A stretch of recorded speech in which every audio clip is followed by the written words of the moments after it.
हाँ, कल जो मैं जो बता रहा था, है ना, हो सकता है अगर क्लियर नहीं हुआ होगा तो एक बार हल्का सा मैं बताता हूँ आप लोगों को।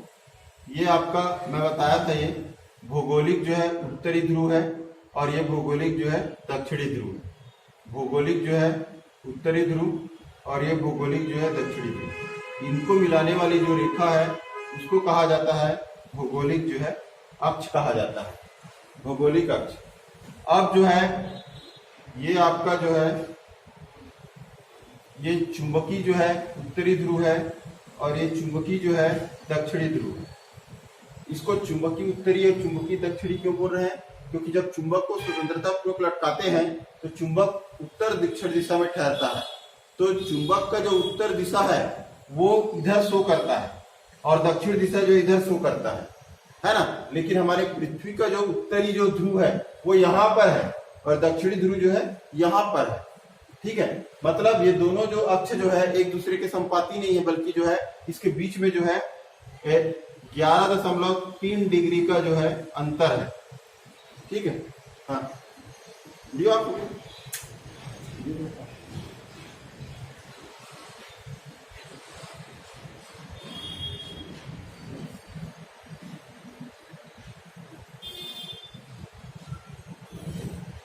हाँ आया क्या?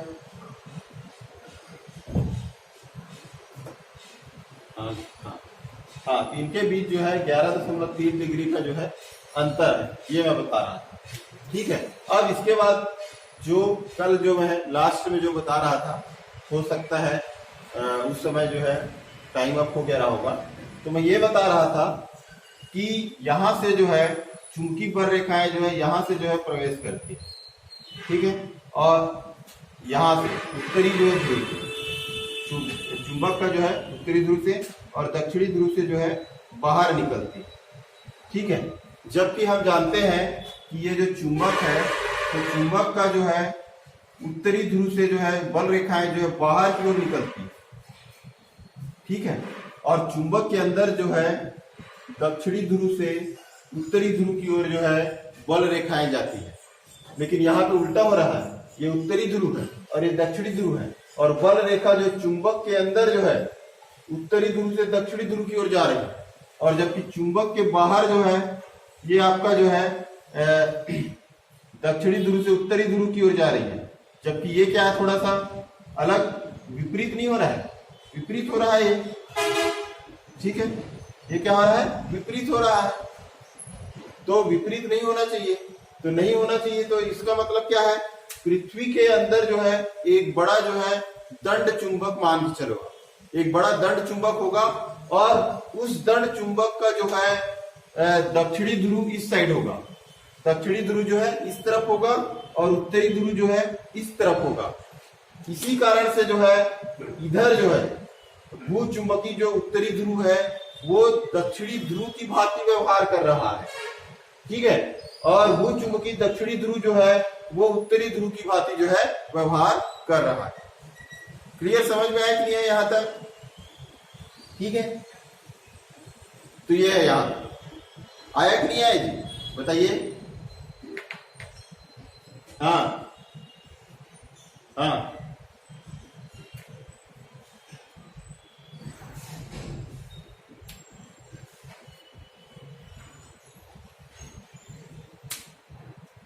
नहीं वैसा नहीं होगा, हाँ तो मिस्टेक होगा प्रिंटिंग। ठीक है, तो भौगोलिक उत्तरी ध्रुव ऊपर की ओर होगा, भौगोलिक दक्षिणी ध्रुव जो है नीचे की ओर होगा। ठीक है, और इधर जो है भू चुंबकी जो है उत्तरी ध्रुव और इधर भू चुंबकी दक्षिणी ध्रुव।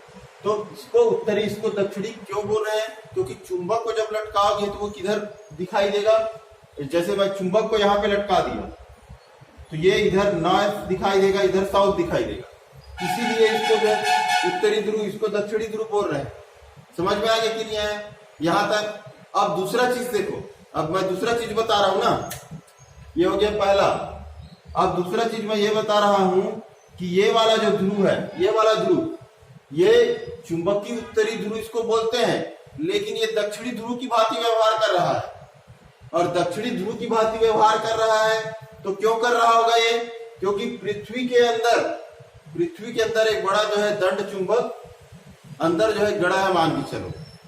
या पृथ्वी को एक बड़ा जो है तर्ण चुंबक जो है मान के चलो, है ना, और उसका जो है दक्षिणी ध्रुव इधर है, इस तरफ है, और उत्तरी ध्रुव जो है इस तरफ होगा, तभी जो है ये बल रेखाएं जो है इस जो है चुंबकीय उत्तरी ध्रुव से जो है दक्षिणी ध्रुव की ओर जा रही है ना। ये चुंबक के अंदर जा रही है और चुंबक के अंदर बल रेखाएं किधर से किधर जाती है, दक्षिणी ध्रुव से उत्तरी ध्रुव की ओर। मतलब ये वाला सिरा कैसा कैसा बिहेव कर रहा है, दक्षिणी ध्रुव की भांति व्यवहार कर रहा है, और ये वाला सिरा कैसे व्यवहार कर रहा है, उत्तरी ध्रुव की भांति व्यवहार कर रहा है। ठीक है, तो दोनों को अलग अलग जो है आपको समझना है। ठीक, एक बार बता रहा हूं मैं, और ये हो गया भौगोलिक उत्तर, ये हो गया भौगोलिक दक्षिण, ये हो गया भू चुंबकीय उत्तर, ये हो गया भू चुंबकीय दक्षिण। क्लियर। जब चुंबक को हम स्वतंत्रता पूर्वक लटकाते हैं तो चुंबक इस डायरेक्शन में जो है रुकता है, ये उत्तरी डायरेक्शन में और ये दक्षिणी डायरेक्शन में। लेकिन जो पृथ्वी का जो चुंबकीय जो बल रेखा है, पृथ्वी की जो चुंबकीय बल रेखा है, वो जो है इधर से प्रवेश करती है, अंदर से प्रवेश करके जो है इधर बाहर निकलती है। इसका मतलब क्या है, अंदर से प्रवेश कर रही बल रेखाएं अंदर से बाहर, अंदर से जाती है, किधर से जाती है, कौन से ध्रुव की ओर से जाती है, दक्षिण ध्रुव से जाती है बल रेखा अंदर की ओर, उत्तरी ध्रुव की ओर। तो इधर से अंदर की ओर जा रही है, मतलब ये कैसा व्यवहार कर रहा है, उत्तरी दक्षिणी ध्रुव की भांति व्यवहार कर रहा है, और ये उत्तरी ध्रुव की भांति व्यवहार कर रहा है। ठीक है, और उत्तरी ध्रुव से बल रेखाएं बाहर की ओर निकलती है, मतलब यहां से उत्तरी ध्रुव से ये बाहर की ओर जा रही है, ये देखो बाहर की ओर जा रही है। ठीक है, इधर से समझ में आया कि नहीं आया, आ गया? चलिए, तो समझ में आ गया। प्रश्न में क्या बोला जा रहा है, किसी स्थान के चुंबकीय या व्युत्तर में चुंबकीय क्षेत्र का क्षैतिज अवयव दिया हुआ है आपको 0.26 G है। ठीक है, एवं जो है नमन कोण जो है 60 अंश का है, तो इस स्थान पर जो है पृथ्वी का चुंबकीय क्षेत्र जो है क्या होगा, है ना। तो ये आपका जो है इस प्रकार से जो है दिया हुआ है, ये क्षैतिज जो है तीव्रता He बराबर जो है 0.2 G जो है 0.26 G। ठीक है, और ये है आपका जो है ना, और इसके बीच बनने वाला जो कोण दिया हुआ है आपको जो है कितना अंश का है, 60 अंश का जो है कोण है। इसके बीच बनने वाला कोण क्या है, 60 अंश का है। तो इस स्थान पर पृथ्वी का चुंबकीय क्षेत्र जो है क्या है ना। तो इसको हमको ज्ञात करना है, मान लो ये वाला, तो इसका जो है क्षैतिज घटक दिया हुआ है, तो क्षैतिज घटक He बराबर क्या होता है, BE जो है cos I होता है। क्लियर है इतना? तो इसी फार्मूला से जो है ये बन जाएगा क्वेश्चन, है ना। तो आप सॉल्व करोगे जैसे, तो हल दिया है ना, जो दिया है उसको पहले लिख लीजिए आपका He ये इतना, है ना। उसके बाद जो है I बराबर ये आपका 60 अंश। क्लियर है? तो इस फार्मूला मान रख दोगे, अब He बराबर हो जाएगा BE cos जो है I। तो BE का मान क्या है, BE का मान ज्ञात करना है हमको। तो BE का मान जब ज्ञात करना है, इस वाली जो राशि है, ये वाली राशि, इसको इधर पक्षांतर करेंगे। तो पक्षांतर करेंगे तो क्या होगा, ये दोनों एक दूसरे के साथ गुणा में है, तो इधर जाने के बाद भाग में आ जाएगा। तो HE बटे में आ जाएगा ये cos I बराबर हो जाएगा BE। क्लियर? अब इसको हम ऐसा भी लिख सकते हैं, BE साइड चेंज करके HE बटे क्या हो जाएगा आपका cos I। अब मान रख दीजिए, मान आपका ये है, ठीक, और cos जो है I, तो cos जो है 60 का जो है मान, है ना। तो cos जो है 60 का मान कितना होता है,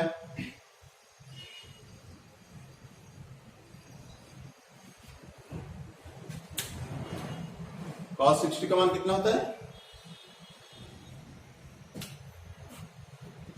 हाँ ठीक है, 1/2 जो है 2 होता है। cos 60 का मान होता है आपका 1/2। अब इसको भाग दोगे तो ये कितना आ जाएगा आपका 0.5। ठीक है, पॉइंट जो है 5 आ जाएगा। या इसको जो है आप 1/2 करके भी इसको जो है सॉल्व कर सकते हो। ठीक है, तो इसको 1/2 को सॉल्व करोगे तो क्या हो जाएगा, ये 2 जो है ऊपर चला जाएगा।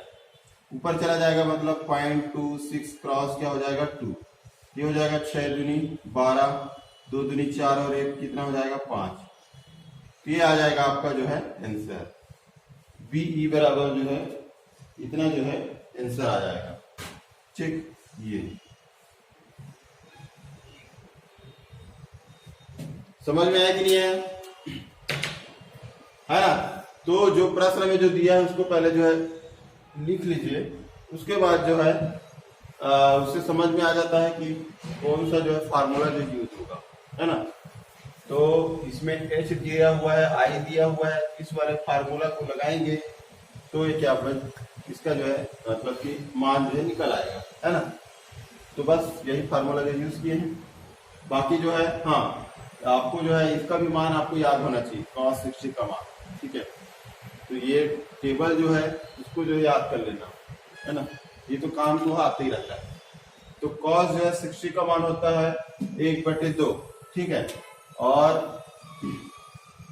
1/2 इसको ही मान रख दो, या चाहे तो 0.5 रख के जो इसको भाग दे सकते हो, जैसा आपको अच्छा लगे। तो 1/2 तो इसको 2 को जो ऊपर चला जाएगा, इससे गुणा हो जाएगा, ये आ जाएगा चुंबकीय क्षेत्र की तीव्रता बराबर हो जाएगा 0.52। ठीक है, गॉस क्लियर है यहां तक। तो ये हो गया आपका जो है पहला जो है क्वेश्चन। तो देखते हैं किसी स्थान पर जो है पृथ्वी के चुंबकीय क्षेत्र का ऊर्ध्वाधर घटक उसके क्षैतिज घटक का अंडर जो है 3 गुना है, उस स्थान पर नमन कोण का जो है मान क्या होगा, है ना। तो पृथ्वी के चुंबकीय क्षेत्र का ऊर्ध्वाधर जो है घटक, मतलब कि ये आपका ये हो गया क्षैतिज घटक HE, ये हो गया ऊर्ध्वाधर घटक ZE। ठीक है, और ये आपका हो गया परिणामी चुंबकीय क्षेत्र की तीव्रता।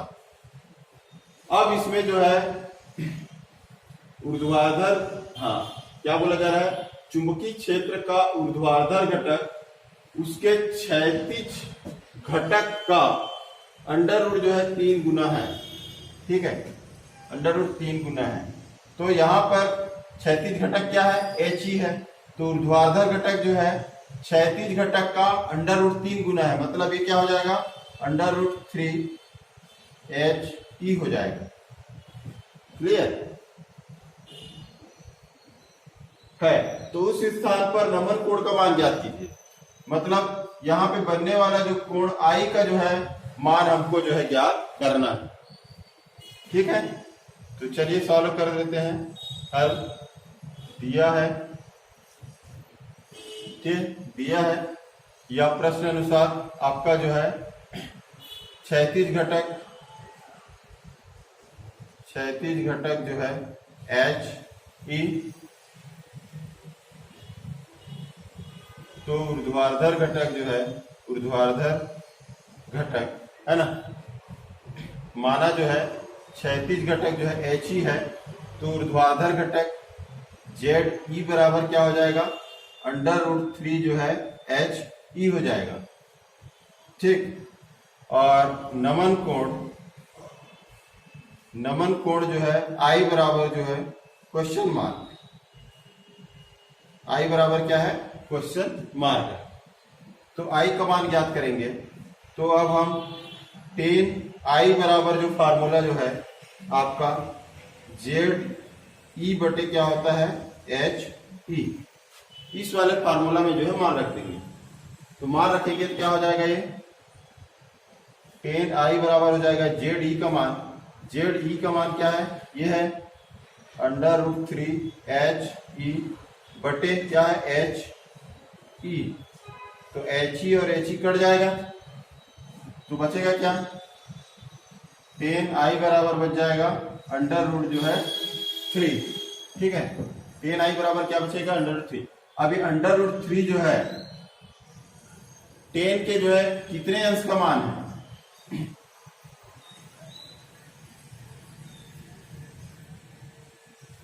तो टेन 60 बराबर कितना होता है, √3 होता है। तो √3 बराबर हो जाएगा आपका टेन जो है 60, तो आई बराबर क्या हो जाएगा 60। तो यहां पर बनने वाला जो कोण है वो क्या हो जाएगा, आई बराबर 60 अंश का हो जाएगा, नति कोण या फिर जो है नमन कोण। क्लियर है, समझ में आया कि नहीं आया यहां तक, है ना।